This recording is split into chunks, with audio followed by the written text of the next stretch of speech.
Ludovic Gavard me dit, on parle souvent de multipropriété, on voit que cela fonctionne à Strasbourg, mais Nice et les déclarations de Ineos.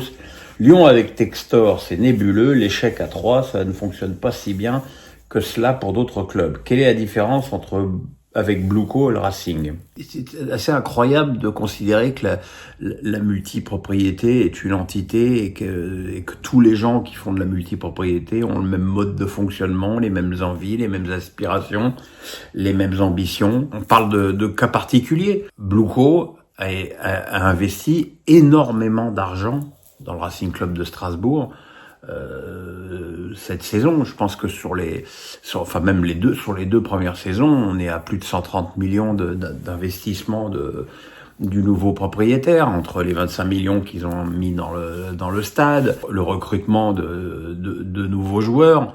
Et on voit d'ailleurs sur le terrain que ce recrutement porte ses fruits. Voilà, alors évidemment, là, il y a eu les chiffres de la DNCG et j'ai entendu des gens parler de déficit systémique, ce qui est évidemment une connerie. Le déficit n'est pas systémique. T'as un propriétaire qui arrive, qui investit, donc effectivement, tant que tu achètes des joueurs, tu en achètes et tu n'en vends pas. Donc la balance commerciale, elle est pas bonne. En plus, n'oublions pas que le stade est quand même à la moitié de sa capacité avec les travaux. Donc il est évident que là la balance financière, elle est négative, mais que c'est quelque chose qui va évidemment s'inverser. D'autant plus que si par exemple André Santos à la fin de la saison ne retourne pas à Chelsea, mais est vendu 35 ou 40 millions à Dortmund ou au PSG, c'est de l'argent qui va arriver dans les caisses de Blueco.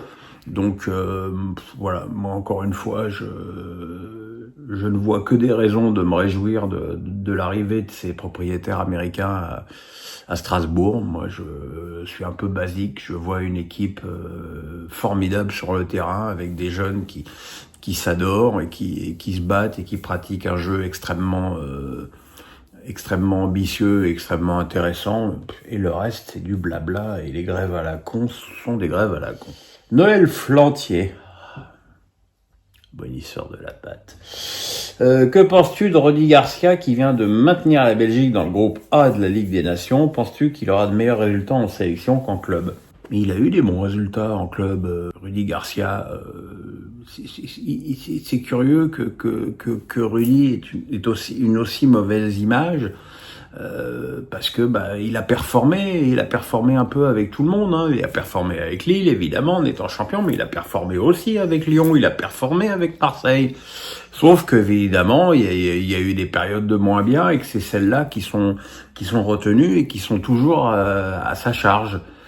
Voilà, quand ils ont éliminé Manchester City au Final 8 de la Ligue des Champions, il n'y avait pas grand monde pour dire que Rudy Garcia était une pipe. Donc moi, je pense qu'il doit avoir les moyens de bien faire avec cette équipe de Belgique, même si cette équipe de Belgique n'est plus la grande équipe de Belgique qui a d'ailleurs raté toutes les phases finales qu'elle avait à disputer, où elle aurait pu faire effectivement beaucoup mieux et prétendre même à certains titres. Benjamin Meunier me dit, penses-tu que le Brésil subisse un creux générationnel en observant l'équipe en dehors des 3 attaquants de classe mondiale? La plupart des joueurs sont issus du championnat brésilien ou des clubs de seconde zone et manquent d'expérience au haut niveau. Oui, c'est vrai que quand j'ai vu le niveau de l'équipe du Brésil contre l'Argentine, je me suis mis à penser que André Santos de Strasbourg ferait pas tâche dans cet effectif. Et effectivement, faire d'un joueur qui joue à Strasbourg un titulaire de l'équipe du Brésil, ça en dit long sur la déchéance de la Seleção au niveau de certains joueurs. Et on voit effectivement même la compo d'équipe. Bon, il y a Marquinhos et puis effectivement il y a Rafinha, Rodrigo et Vinicius. Mais bon, le reste c'est très très moyen. C'est très très moyen. Guimaraes c'était pas là, Paqueta non plus. Puis voilà. Et puis c'est là que tu t'aperçois que même s'il a pas joué depuis pratiquement 2 ans en sélection, Neymar est toujours indispensable. Est-ce que Neymar saura le coup de fouet, est-ce qu'il aura les moyens physiques d'être le détonateur d'une d'une nouvelle aventure pour le Brésil. En tout cas, déjà, faut se qualifier pour l'instant, ce qui est pas gravé dans le marbre. Mais oui, c'est un trou de génération et quelque part, c'est un petit peu normal que ça arrive, même au Brésil. PA me dit, que penses-tu des salaires des joueurs actuellement dans le contexte difficile du foot français? Par exemple, pour info à Angesco, le meilleur salaire réserviste ne joue plus en équipe première pour 110 000 € brut par mois ou nous. L'équipe, c'est un numéro annuel sur les salaires des joueurs. Faut pas croire que ils font ça par volonté d'informer. C'est une des meilleures ventes de l'année parce que les gens adorent ça, le savoir qui gagne quoi. Tout le monde a envie de savoir combien gagne son voisin de bureau. Donc forcément, tout le monde veut savoir ce que gagnent les joueurs. Maintenant, est-ce que ces chiffres sont justes? Est-ce que ces chiffres tiennent compte des variables de certains contrats, des primes? On n'en sait rien. Donc ça reste pour moi quelque chose d'assez indicatif. Bon, effectivement, par rapport au cas que tu me prends et les 110 000 € d'Unou, Unou, il joue pas, c'est le choix du jeu de pas le faire jouer. Donc après, il y a un contrat de signé et c'est normal qu'Unou, Adrien, touche son argent parce que lui, j'imagine qu'il voudrait jouer. Effectivement, on s'aperçoit à la lecture de ses salaires qu'il y a des anomalies incroyables. Quand tu vois les 230 000 balles par mois de Savanier, les 180 000 de Cazerie, et que tu vois la situation financière catastrophique de Montpellier, et que tu te dis qu'il y a déjà quasiment 8 millions d'euros chargés qui partent pour payer ces deux joueurs, c'est évidemment, mais bon, c'est quelque chose qui va se corriger avec contraint et forcé d'ailleurs, avec la baisse des droits télé. Gigi me dit, sais-tu si Mélissa envisage de créer une chaîne YouTube sur sa cuisine? Tu serais le cobaye. Le cobaye, ça fait 13 ans que je suis le cobaye de ça. Enfin, si on peut appeler ça un cobaye d'ailleurs. Je dirais le premier goûteur, là, je dirais, avant-hier soir, elle m'a fait un ceviche de merlan absolument démentiel.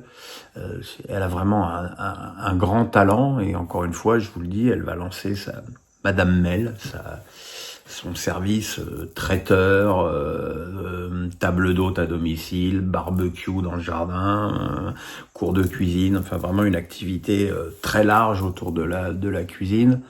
On a fait une cuisine de 65 mètres carrés dans notre future maison. C'est pas uniquement pour avoir de l'espace pour tous les deux. C'est aussi pour recevoir du monde et même avoir des clients. Peut-être même qu'on fera des dîners foot avec moi. Des vidéos. Alors YouTube, je suis pas sûr que ce soit dans son objectif. Communiquer sur les réseaux sociaux et surtout sur Instagram, oui, ça c'est évident que il y aura toute une partie de ces photos et de ces vidéos et sur Instagram. Donc je ne manquerai pas de vous prévenir en septembre quand elle va lancer cette activité. Jackie Boy me dit, comment expliquer les critiques virulentes de la presse anglaise sur Thomas Tuchel avant même son premier match? Vous savez, les Anglais peuvent être très très nés de bœufs. Ils sont même assez racistes, contrairement à l'image répandue de cette Angleterre, terre d'accueil. Non, ça c'est Londres, ça, qui est une terre d'accueil. Dans le nord de l'Angleterre, il n'y a pas question de terre d'accueil. Donc il y en a pour beaucoup des Anglais pour qui c'est un scandale de filer l'équipe d'Angleterre à un Bosch. On va appeler les choses comme elles sont. Donc effectivement, procès d'intention. Moi j'adore Thomas Tuchel. J'ai beaucoup apprécié son passage au PSG, d'abord parce que je trouve que le PSG jouait très très bien. On lui a reproché la calinothérapie, mais c'était peut-être aussi la bonne méthode avec les joueurs qu'il avait dans son effectif à l'époque. Donc voilà, moi j'espère qu'il va réussir parce que je trouve que c'est un très bon entraîneur. Jérémy Durand me dit, pourquoi refuse-t-on que le Qatar rachète le parc et ainsi donc permettre un élan de modernisation dans le football français? Pourquoi le crachat incessant sur les investisseurs? C'est pas un crachat investissement sur les investisseurs, c'est un crachat sur cet investisseur. Et c'est quand même extraordinairement faux cul de la part d'Anne Hidalgo de refuser de vendre le Parc des Princes, sachant que le Qatar est déjà propriétaire de presque tous les plus grands palaces de Paris, propriétaire de beaucoup d'immeubles, propriétaire de parts dans des grandes sociétés. Quand les gens me disent le Qatar a tout parce qu'il a le PSG, non, le Qatar, le PSG, c'est une goutte d'eau par rapport à les investissements colossaux que le Qatar a fait en France. Et cet argent, il est quand même arrivé dans les caisses à la fois des entreprises françaises, mais aussi de l'État français, par les taxes et tout. Donc c'est toujours pareil, quoi. Et puis encore une fois, personne demande à Hidalgo de vendre le parc au Qatar. On lui demande de vendre le parc au PSG. Et que le Parc des Princes resterait à ce moment-là toujours la propriété du PSG.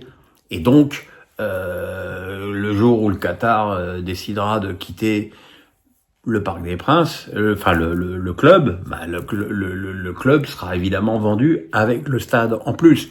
Alors, il est évident que le club qui est déjà valorisé à 4 milliards serait probablement valorisé à 5 ou 5,5 avec un stade, un Parc des Princes en plus, agrandi, embelli, modernisé, et surtout, je dirais, rafistolé au niveau de son toit, qui, je le rappelle, menace de s'effondrer à pas mal d'endroits, et qu'il faut déjà 100 millions d'euros pour le réparer. Donc, qui va mettre ces 100 millions d'euros pour réparer la toiture du Parc des Princes, qui est quand même un stade qui a 55 ans? Ça, c'est parmi les nombreuses lubies d'Anne Hidalgo.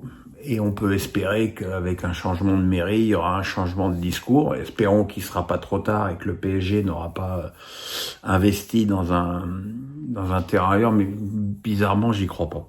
Thomas B me dit: comment se fait-il qu'à Londres il y ait 6 ou 7 stades et qu'à Paris il soit impossible d'en construire un autre à moins d'aller en banlieue? Alors déjà, les stades dont tu parles en Angleterre, ils sont centenaires. Je veux dire, alors évidemment, je vais te prendre Highbury et White Hart Lane qui ont été démolis, mais ils étaient là depuis très longtemps. Highbury a été démoli, on a construit le nouveau stade à Islington qui a 3 pâtés de maison, et White Hart Lane, le nouveau stade a été construit collé pratiquement à l'ancien. Donc il y a une tradition, t'as des vieux stades quand même aussi qui restent. Crystal Palace, c'est un vieux stade. Chelsea, Stamford Bridge, c'est pas tout jeune non plus. Donc voilà, c'est des stades historiques. Et historiquement, à Paris, des stades, à part le stade du Red Star, il y en a pas. Et puis, construire des stades, c'est bien gentil, mais construire des stades à Paris, il faut de la place. Il faut que les riverains soient pas contre. Et puis, construire des stades de 30 000 places sans une place de parking et juste des places de stationnement dans la rue, comme c'est d'ailleurs le cas au Parc des Princes, c'est évidemment suicidaire.